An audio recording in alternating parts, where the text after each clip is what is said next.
Hoje, o mercado da arte trouxe o Nicolas Indígena, ele que é compositor, escritor, capoeirista e graduando em letras. E bom, assim, tanta coisa, conta um pouco da sua história pra gente. Bom, boa noite para todo mundo, para você e para todo mundo que está assistindo.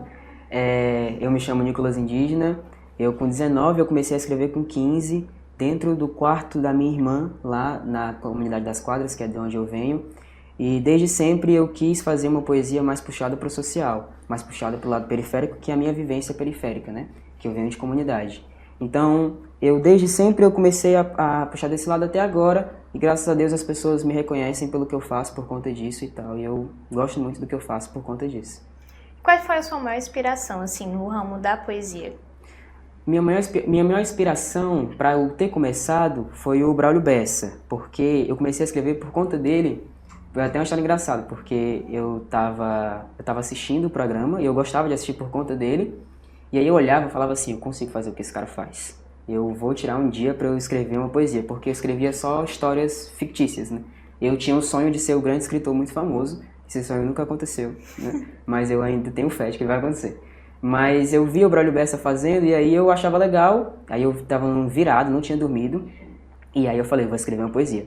E aí escrevi, não era muito boa, mas eu gostei o suficiente para conseguir gravar e postar, e aí depois disso foi só ladeira acima, graças a Deus.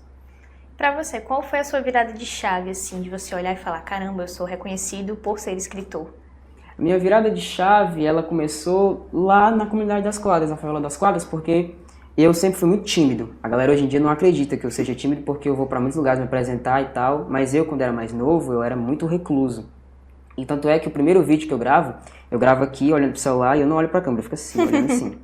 Mas quando as pessoas começaram a reconhecer, o Nicolas, o poeta e tal, começaram a me chamar de poeta, eu falei assim, então talvez dê pra usar isso aqui de alguma forma legal. E aí foi quando eu fui perder mais a vergonha, porque eu fui pra outros lugares, me apresentar e tal. E à medida que isso foi acontecendo, foi quando a chave foi virando e aí percebi que dava pra seguir esse caminho.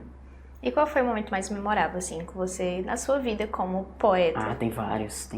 Eu acho que o maior, até agora, foi a minha ida para a Expo Favela. Porque lá foi onde eu realmente estive em evidência para muitas pessoas. E pessoas que eu via. Eu lembro que eu conversei com o AD Júnior, que é um youtuber que ele trata de questões políticas e sociais. E eu era muito fã dele. Eu até hoje sou muito fã dele pelo que ele fala, né? E conversei com ele viu eu me apresentando e tal. Me encontrei com o Preto Zezé, com a galera que eu conhecia desde criança, né? Então, eu acho que esse deve ter sido o maior momento, mas tiveram vários assim. A minha primeira apresentação foi muito legal, apesar de ter sido muito agoniante, porque eu era muito tímido, eu ficava me apresentando assim, falando muito rápido, e a pessoa não conseguia entender, porque eu estava declamando muito rápido, mas todas as minhas apresentações eu guardo uma lembrança legal. Você, como poeta tão novo, né? Qual o maior desafio para você, assim, ser um poeta na cultura, assim, na cultura de hoje? Na cultura de hoje, eu acredito que é universal para todo mundo, que é a desvalorização, que é a dúvida das pessoas, assim, porque as pessoas também encaram poesia como algo muito careta, no sentido de, tipo assim, é um estereótipo de poeta, então a pessoa pensa que vai pegar um crânio e ficar igual Shakespeare. Quando eu me apresento, eu não tenho uma pegada tão clássica. A minha pegada é mais social, mais poesia slam, mais literatura marginal. Então, quando as pessoas entram em contato com isso, elas ficam muito, muito espantadas, porque elas não estão acostumadas, né? Então, eu acho que o desafio é justamente isso, é você colocar na cabeça das pessoas que a poesia ela é plural, assim como qualquer arte, ela consegue abordar vários assuntos de várias formas, né?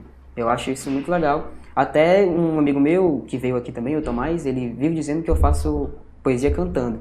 Porque a forma como eu apresento tem tanto essa pegada social e uma pegada tem muita métrica também. Então eu faço muito ritmo, muito ritmado minhas poesias. Então a galera, ela já, quando a pessoa me vê, o pessoal já espera um certo discurso. E eu acho que o desafio é justamente isso, é você falar para a pessoa que não conhece isso, para que ela se acostume com isso também, sabe? Uhum. E você também é capoeirista, né? Sim. Na sua vida da capoeira, você liga essa vida, assim, porque a capoeira também é arte, né? Assim, você liga a capoeira à poesia também? Claro. A capoeira, ela chegou antes da minha vida, eu comecei a capoeira com 11 anos e desde então nunca parei. A capoeira, ela me ajudou muito na questão da socialização também, porque eu eu com 15 já era recluso, eu com 11 era uma caverna, né? Mas a capoeira, ela por ter muitas rodas de capoeira, por você conhecer muita gente pela capoeira, ela também ajuda você a esse lado social. E o lado da arte também me ajudou muito, o lado musical pela capoeira me ajudou demais, porque é berimbau, é atabaque, é pandeiro. Então, quando você vai entrando em contato com esses instrumentos, você vai criando músicas, você vai criando melodias e tal. Então, esse lado musical, artístico da capoeira também me ajudou bastante. Tanto é que agora vai ter um evento do meu grupo de capoeira, onde eu vou estar apresentando uma poesia sobre capoeira. Então, ultimamente tem sido uma ligação entre esses dois universos, e eu espero que continue assim. Você também é compositor, né? Sim. Você tem vontade de ligar a sua poesia dentro da música ou são coisas diversas, assim? Tipo, o estilo musical seria outro? Tenho vontade de ligar, eu inclusive tenho uma música, que a introdução da música é uma poesia minha, mas no momento atual eu tenho mais dificuldade com a música porque mexe com o meu lado tímido ainda, porque eu não mostrei ainda para todo mundo esse meu lado músico. Mas eu faço música sim, eu faço mais pro lado do hip hop, pro rap, né, que é o que eu escuto, minha influência maior. Então, faço música de capoeira também, por ser a minha vivência também. Então, eu já ligo muito esses dois universos. O que eu não aproveito de poesia, eu aproveito de música. O que eu não aproveito da música, eu aproveito da poesia e assim por diante. E os músicos que você escuta, né, eles também te influenciam na poesia? Influenciam muito, muito. Eu comecei a botar esse norte da poesia por conta do que eu ouvia. Eu ouvia muito rap, muito samba, muitas músicas de capoeira. Essa vivência periférica negra, ela me ajudou muito para que eu soubesse o que eu queria falar. Então, tudo isso junto com as minhas próprias vivências, eu fui descobrindo minha voz e sabendo o que eu queria falar. E também é muito importante ser fã, né? Com certeza, com certeza. Você primeiro começa imitando, depois você vai criando sua própria voz. Sim. E agora vamos conferir um pouco do trabalho do Nicolas Indígena. Entre os frutos da sociedade renasci em meia maçã podre, eu sou a mais difícil de mastigar. E também sou a laranja mecânica que o sistema sempre tenta calar. Eu pus a luz no fim do túnel e a silhueta preta é a que vai prevalecer, pois os neguinhos que sempre sabem o que dizer são os mais desacreditados e os mais prováveis de vencer. A melhor forma de calar é simplesmente o bom desempenho. Tem que pergunte o que eu faço, a minha resposta é simples, palavra é tudo que eu tenho. Isso não é um grito de guerra, mas sim de consciência, pois a minha rima fura tua bolha da prepotência e juntos somos Pantera Negra, Wakanda pra sempre.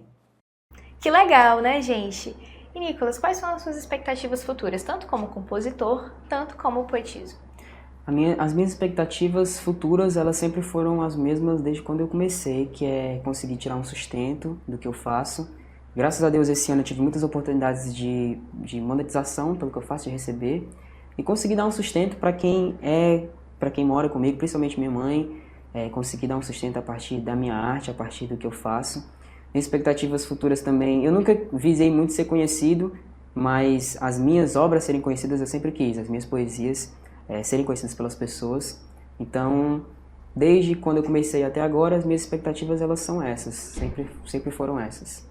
Você tem vontade de participar de algum outro evento grande? Com certeza, né? Com certeza, claro. Que me chamar, eu tô indo. Que me chamar, eu tô indo para outra Expo Favela, para programas de TV como esse, que eu assistia na minha casa e tô aqui agora. Então, tudo é um objetivo a ser alcançado e graças a Deus eu tenho conseguido alcançar vários dos que eu tracei para mim.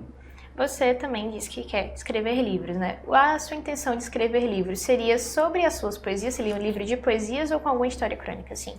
Eu escreveria sobre as minhas poesias. Eu acho que as minhas poesias elas seriam diferentes para pôr em um livro, porque, como eu disse, elas têm uma pegada muito mais métrica, musical, mas seriam interessantes de colocar num livro. Mas o que eu falava de escrever é porque, quando eu era criança, eu tinha muitas histórias de ficção mesmo. Então, um dia, talvez, quem sabe, muito longínquo, elas nascem aí para todo mundo ver. Mas agora também faz parte do meu lado mais recluso. Mas também a sua poesia é uma poesia social, né? Sim. Você tem interesse em escrever sobre outros assuntos, assim, algo mais, vamos supor, algo mais romântico? Eu escrevo algumas coisas, muito difícil alguém ver, mas eu escrevo porque eu tenho mais confiança naquilo que eu já desenvolvi e tenho mais confiança naquilo que eu já jogo no seguro, né? Mas eu também faço poesias românticas que dificilmente alguém vai ver. Dificilmente alguém vai ver, mas eu faço também. Outras coisas, sei lá, de ficção também, de poesia, já fiz bastante. Então, tudo depende da minha vontade de ser lançado ou não, que é muito difícil, né? Muito difícil. Até tem algumas românticas e tal, mas é quando o sentimento fala mais alto do que a razão, aí você posta. Mas talvez no futuro eu coloque mais em prática esse lado. Você também é graduando em letras, né? Como foi que surgiu essa vontade de letras? É por causa da poesia?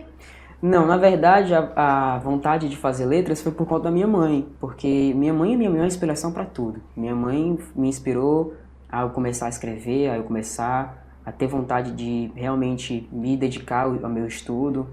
E minha mãe, ela é professora de reforço particular. E aí, minha mãe se formou no técnico de pedagogia.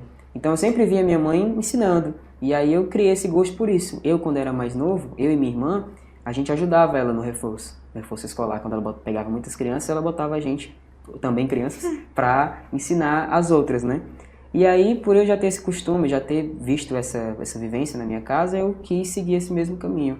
Então, minha mãe, ela, como eu disse, minha mãe é a minha inspiração para tudo. Ela que lia o meu começo das poesias, coisa mais ruim do que a outra, mas ela lia. E hoje em dia continua lendo, hoje em dia continua me acompanhando. Então, tudo que eu faço hoje é por conta dela e será. E é muito importante o apoio, né? E é muito Principalmente importante. dos nossos pais, né? Exatamente. Eu vejo muitas pessoas que começaram como eu a fazer poesia, mas pararam por conta da falta de apoio. Porque não sente uma segurança da família, porque acha que não tem futuro, porque não vale a pena e tal. E graças a Deus, na minha casa, minha mãe, apesar de ter tido muitas dificuldades na vida, porque teve que criar eu e minha irmã sozinha, mas apesar de tudo isso, ela nunca negou esse lado meu, nunca quis que eu parasse, sempre me apoiou e eu agradeço muito a ela que hoje em dia está dando certo. E você tem vontade de ser professor? Qual é a sua vontade com a letra? Tenho vontade de ser professor. Eu trabalhava como professor até uns dias atrás no Kumon, dava aula, convivia com crianças de 3 até idosos de 80. Então eu já tenho essa experiência assim com aula. Hoje em dia eu trabalho como revisor. Então, são universos diferentes, mas eu tenho sim vontade de dar aula, de estar em sala de aula. Eu tenho vontade de ensinar algo que eu já sei. Eu acho legal. Acho que essa filosofia de você passar adiante conhecimento é universal para todo mundo. E qual dica, né? Qual dica que você daria para alguém que quer começar na poesia?